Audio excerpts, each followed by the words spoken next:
नमस्कार दोस्तों, आपका स्वागत है मेरे चैनल में द टाइम्स में। चलिए आज हम बात करेंगे हिमालय का विस्तार और विभाजन। अगर आपको हमारा टॉपिक, हमारा चैनल पसंद आता है, इसे लाइक करिए, सब्सक्राइब करिए और शेयर करिए। चलिए शुरू करते हैं। हिमालय का विस्तार और विभाजन। एक तलवार की भांति हिमालय पर्वत पश्चिम से पूर्व दिशा में भारत के उत्तर में फैला है। सिंधु से ब्रह्मपुत्र नदी के बीच जो पर्वत श्रृंखला फैली है उसे हिमालय नाम से जाना जाता है। यहाँ ध्यान देने वाली बात है कि सिंधु से ब्रह्मपुत्र नदी के बीच जो पर्वत श्रृंखला फैली है उसे हिमालय के नाम से जाना जाता है। यह पर्वत श्रृंखला करीब 2400 किलोमीटर लंबा और 150 से 400 किलोमीटर तक चौड़ा और औसत ऊंचाई 6000 मीटर है। पश्चिम से पूर्व दिशा में हिमालय में बहुत सी असमान ऊंचाई वाली चोटियां हैं। हिमालय का विभाजन, तो हिमालय का विभाजन दो प्रकार से किया जा सकता है। एक है क्षैतिज विभाजन, दूसरा है प्रादेशिक विभाजन। तो हम यहाँ पर आज क्षैतिज विभाजन के बारे में आपको बताएंगे और प्रादेशिक विभाजन किसी दूसरे वीडियो में आपको हम बताएंगे। इसके अगले वीडियो में हम आपको बताएंगे। तो क्षैतिज विभाजन के अंतर्गत जो है ट्रांस हिमालय, बृहद हिमालय, मध्यवर्ती हिमालय और शिवालिक हिमालय। प्रादेशिक विभाजन के तहत जो है पंजाब, कुमायूं, नेपाल, असम और पूर्वांचल हिमालय या पूर्वोत्तर हिमालय आता है। तो हम यहाँ पर आज बात करेंगे क्षैतिज हिमालय का। चलिए टॉपिक को शुरू करते हैं। ट्रांस हिमालय, इसका दूसरा नाम तिब्बत हिमालय है। हिमालय का यह भाग बीच में चौड़ा है, करीब 200 किलोमीटर चौड़ा है तथा किनारे किनारे यानी कि दोनों किनारों पर इसकी चौड़ाई 40 किलोमीटर है। इसकी लंबाई 1000 किलोमीटर है और औसत ऊंचाई 3000 मीटर है। जबकि कहीं कहीं पे इसके दर्रे जो है 4500 मीटर से ज़्यादा ऊंचे हैं, 5000 मीटर, 4500, 5000 मीटर पर। इसकी प्रसिद्ध पर्वत श्रृंखला है लद्दाख, जास्कर, काराकोरम आदि। लद्दाख, जास्कर, कैलाश, काराकोरम इसकी प्रमुख श्रृंखला है। बृहद हिमालय के उत्तर में जास्कर श्रेणी और इसके उत्तर में लद्दाख श्रेणी है। बृहद हिमालय के उत्तर में, जैसे मान लीजिए बृहद हिमालय है, इसके उत्तर में जास्कर श्रेणी है और इसके उत्तर में जो है फिर यहाँ पर यह लद्दाख श्रेणी है। ठीक है। जास्कर व लद्दाख श्रेणी के बीच में सिंधु नदी बहती है। जास्कर और लद्दाख श्रेणी के बीच में सिंधु नदी बहती है और यह नदी आगे जाकर लद्दाख श्रेणी को काटकर नंगा पर्वत से 90 किलोमीटर और आगे जाकर पाकिस्तान में चली जाती है। वहीं से यह मुड़ती है। नंगा पर्वत से 90 किलोमीटर आगे यह जो है दक्षिण की तरफ मुड़ती है। चलिए, लद्दाख श्रेणी के पूरब में कैलाश श्रेणी है। जैसे ये आपका ये लद्दाख श्रेणी हो गया, जो कि ये लद्दाख श्रेणी हो गया, इसके ठीक पूरब में इस तरफ ऐसे इसके पूरब में जो है वो कैलाश श्रेणी है। इसका विस्तार खासकर तिब्बती क्षेत्र में है। लद्दाख श्रेणी के उत्तर में काराकोरम श्रेणी, केटू पर्वत यहीं पर स्थित है। लद्दाख श्रेणी के उत्तर में काराकोरम श्रेणी में केटू पर्वत यहीं पर स्थित है। पश्चिम में काराकोरम श्रेणी पामीर गांठ से मिल जाती है। पश्चिम की तरफ काराकोरम श्रेणी पामीर के गांठ से मिल जाती है और दक्षिण पूर्व में, ठीक है, कैलाश श्रेणी से मिल जाती है। यह रेंज करीब 500 किलोमीटर का लंबा है। लंबा है काराकोरम श्रेणी का। हिस्पार, बटुरा, हिमनद, विचापो, बाल्टारो हिमनद यहाँ पर स्थित है। दर्रा है डिगला, दरमा, किंगरी बिंगरी और साल कुछ अधिक महत्वपूर्ण दर्रे यहाँ पर पाए जाते हैं। ठीक है, ये दर्रा महत्वपूर्ण है, इसको आप यहाँ से याद कर लीजिए। पूछा जाता है कि ये दर्रा ट्रांस हिमालय में है कि बृहद हिमालय में है, कहाँ पर है, तो आपको याद रखना चाहिए ये सब बातें। बृहद हिमालय, महान हिमालय, इसको कई नामों से जानते हैं, महान हिमालय, हिमाद्री, मुख्य हिमालय, आंतरिक हिमालय आदि नामों से यह जाना जाता है। सिंधु नदी के मोड़ नंगा पर्वत से ब्रह्मपुत्र नदी का मोड़ नामचा बरवा के बीच यह करीब 2500 किलोमीटर में यह फैला है। ठीक है ना। तो जो हिमालय का जो मेन पर्वत है, यानी कि जिसको बृहद हिमालय कहते हैं, यह नंगा पर्वत से नामचा बरवा तक फैला हुआ है। इसकी औसत चौड़ाई 25 किलोमीटर है। सॉरी, के लिखा हुआ है, यहाँ पे हमने के लिखा है, लेकिन 1 किलोमीटर है। ठीक है, ये किलोमीटर आप इसको मानिएगा। तथा औसत ऊंचाई 6000 मीटर है तक है। जास्कर श्रेणी बृहद हिमालय का भाग है। जास्कर श्रेणी बृहद हिमालय का भाग है। इसके उत्तर में देवसाई और रूपसू के ऊंचे मैदान हैं। कश्मीर घाटी, जो वहाँ पे ये आतंकवादी घटनाएं जो होती हैं, 135 किलोमीटर लंबी और 32 किलोमीटर चौड़ी है। ठीक है ना। और जो आतंकवादी घटनाएं होती हैं, ये मान के चलिए पूरे कश्मीर घाटी में नहीं, ये 70 किलोमीटर लंबी और 32 किलोमीटर चौड़ी घाटी जो इलाका है उसी में होता है। हाँ, कश्मीर घाटी मध्य व मुख्य हिमालय के बीच है। याद रखिएगा, कश्मीर घाटी जो है मध्य और मुख्य हिमालय के बीच है। माउंट एवरेस्ट, नंदा देवी, गोसाई थान, गाडविन, ऑस्टिन, कंचनजंगा, मकालू, अन्नपूर्णा, धौलागिरी, त्रिशूल, बद्रीनाथ, नीलकंठ, केदारनाथ चोटियाँ इसी श्रेणी में है।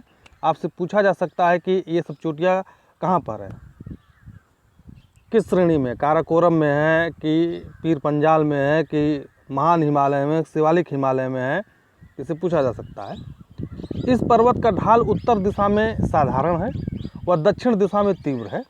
अब आप समझ जाइए, जैसे ये कहा जाता है कि चीन ने अपनी जो सेना का विस्तार बड़ी तेज़ी से हिमालय की तरफ किया है, मूव किया है, तो हिमालय जो है चीन की तरफ का जो ढाल है वो ऐसे है। ठीक है, आप ये इस तरीके से मानेंगे, ये भारत है, ठीक है, ये चीन है, तो हिमालय का जो विस्तार है ठीक ऐसे है। ठीक है ना। इसलिए चीन जो है ज़्यादा सफल है पर्वत का विकास करने में अपनी तरफ। जो पर्वतीय विकास है, या जिसको आधारभूत विकास कहते हैं, उसने ज़्यादा तेज़ी से किया है और भारत की तरफ से कठिनाई आती है।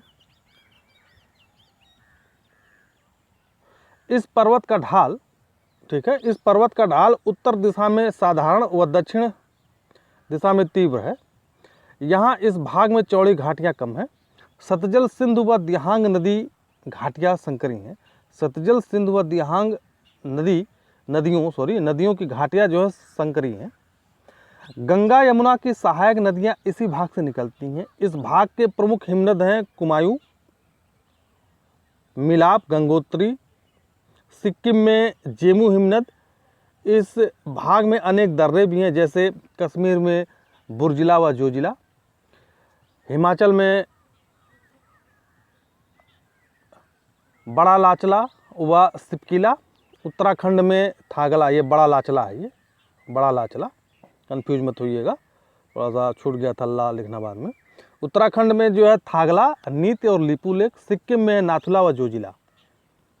ठीक है, इसको आप याद रखिएगा, क्योंकि बहुत सारी चीज़ें आपको याद रखनी पड़ेगी। ये कोई ट्रिक नहीं है कि हम आपको समझा देंगे आपको याद हो जाएगा, क्योंकि शॉर्टकट मेथड जो है हमेशा बहुत कठिन होता है, बहुत घातक भी होता है। चलिए, अब तीसरा है मध्य हिमालय।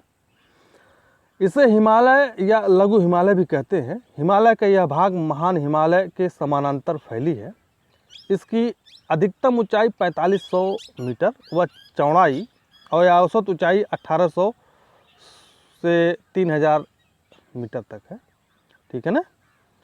यह पश्चिम भाग में व्यास व झेलम नदी के बीच करीब 400 किलोमीटर में फैली है। यह पश्चिम भाग में, याद कर लीजिए, ये देखिए, ये सब याद करने लायक चीज़ें हैं।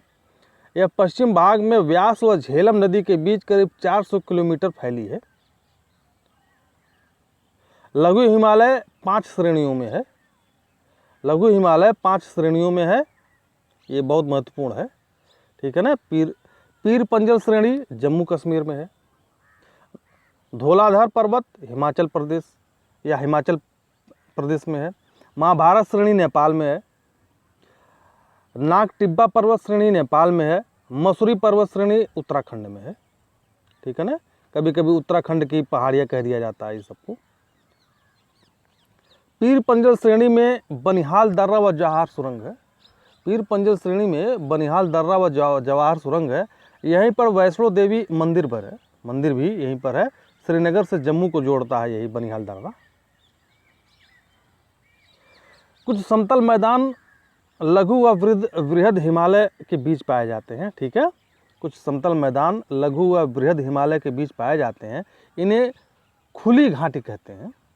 धौलाधार श्रेणी यानी कि हिमाचल हिमालय, ठीक है, आप देखिए आ गया यहाँ पर धौलाधार श्रेणी यानी कि हिमाचल हिमालय है। यहाँ यह पीर पंजल के दक्षिण पूर्व में स्थित है। यह पीर पंजल के दक्षिण पूर्व में स्थित है, ठीक है। ये पीर पंजल आपका हो गया, तो दक्षिण पूर्व ये हो जाएगा, ठीक है। ये पूरब हो गया, ये दक्षिण हो गया, स्थित है। शिमला, नैनीताल, रानीखेत, मसूरी आदि नगर बसे हैं। कांगड़ा व कुल्लू घाटियाँ भी आती हैं। मध्य हिमालय में, ठीक है, ये सब मध्य हिमालय के पार्ट हैं, कांगड़ा व कुल्लू घाटियाँ। मध्य हिमालय में शीतोष्ण, देखिए सबसे महत्वपूर्ण फैक्ट ये आ गया एक, मध्य हिमालय में शीतोष्ण ज्वाला जलवायु पाई जाती है, जिस कारण शीतोष्ण घास के मैदान को जम्मू कश्मीर में मर्ग नाम से जाना जाता है, जैसे गुलमर्ग, सोनमर्ग। और उत्तराखंड में इसी शीतोष्ण घास के मैदान को बुग्याल या पयाल या प्यार, पयाल या प्यार, ये ठीक है, ये इस नाम से जाना जाता है। एक सीमांत दरार मध्य और महान हिमालय के बीच है, जो पंजाब से असम तक है।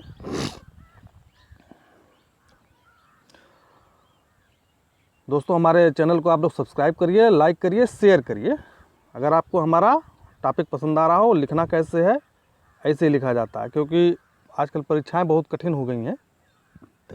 अगर आप बढ़िया से प्रिपरेशन करके नहीं जाएंगे तो आपका निकलेगा नहीं, किसी का नहीं निकलेगा, क्योंकि आजकल परीक्षा उसी का निकलता है जो बहुत ज़्यादा टफ है, मैं बहुत ज़्यादा तेज़ दौड़ेगा, जो नंबर 1 की स्थिति में लाने के लिए रहेगा। तो इसलिए आपको प्री के साथ साथ मेंस की भी तैयारी करनी है। चलिए आगे बढ़ते हैं। शिवालिक श्रेणी, यह पर्वत तीनों पर्वत श्रृंखलाओं के सबसे बाद में बनी है। इसे उप या बाह्य हिमालय भी कहते हैं। यह हिमालय पंजाब के पोटवार बेसिन से, पंजाब के पोटवार बेसिन से, देखिए ध्यान से, यह हिमालय पंजाब के पोटवार बेसिन से कोसी नदी बिहार तक अटूट है। कोसी नदी बिहार तक अटूट है। बाद में तिस्ता और रायडाक नदियों के पास करीब 90 किलोमीटर तक विलुप्त हो जाती है। शिवालिक श्रेणी पूरब अरुणाचल प्रदेश में 4 अलग अलग पहाड़ियों में विभक्त हो जाती है। पश्चिम से पूर्व की ओर, पश्चिम से पूर्व की ओर, ठीक है ना। इसका क्रम डाफला, मेरी, अबोर और मिसमी, इनका नामकरण यहाँ के रहने वाली जनजातियों के आधार पर रखा गया है, ठीक है ना। तो ये जो पहाड़ियाँ हैं डाफला, मेरी, अबोर और मिसमी, तो यहाँ ये पहाड़ियों का नाम है, इनका नामकरण यहाँ पर रहने वाली जनजातियों के आधार पर किया गया, उन्हीं के नाम पर रखा गया है। शिवालिक श्रेणी के अन्य स्थानीय नाम है जैसे डुडवा, तो ये गोरखपुर है और यहाँ पर ये नेपाल है, ठीक है। तो ये जो यहाँ पे अगर आप जाएंगे, ये यहाँ पे जो है ये डुडवा पहाड़ी है, नेपाल बॉर्डर के पास, यहाँ महाराजगंज जिला है ये, ठीक है ना। अब एक डुडवा गोरखपुर है, चूरिया मुरिया बुटवल, ठीक है ना। तो अगर आप सुनौली बॉर्डर का आप नाम सुने होंगे, सुनौली बॉर्डर, जहाँ पे नेपाल जाने के लिए, गोरखपुर से नेपाल जाने के लिए, तो जब गोरखपुर से आप सुनौली बॉर्डर जाएंगे नेपाल, तो सुनौली बॉर्डर के बाद यहीं पर है बुटवल, नेपाल में ये सुनौली बॉर्डर है। यहाँ एक इनका ज़िला है बुटवल, जहाँ पर रूपनदेही, ठीक है ना, ये रूपनदेही एक ज़िला है। यहाँ पे अशोक का सबसे छोटा शिलालेख पाया गया रूपनदेही में। यहीं पर है, ये महाराजगंज के पास ही है, गोरखपुर महाराजगंज के पास, ठीक है, क्योंकि गोरखपुर ज़्यादा फेमस है इसलिए। लघु हिमालय व शिवालिक हिमालय के बीच में चौड़ी घाटी मिलती है जिसे दून व पूरब में द्वार कहते हैं, ठीक है, जैसे देहरादून हो गया, और द्वार जैसे हरिद्वार हो गया, कोटद्वार हो गया, आदि आदि। तो दोस्तों नमस्कार, धन्यवाद, आपने हमारा चैनल देखा, सब्सक्राइब करिए, लाइक करिए, गुड बाय।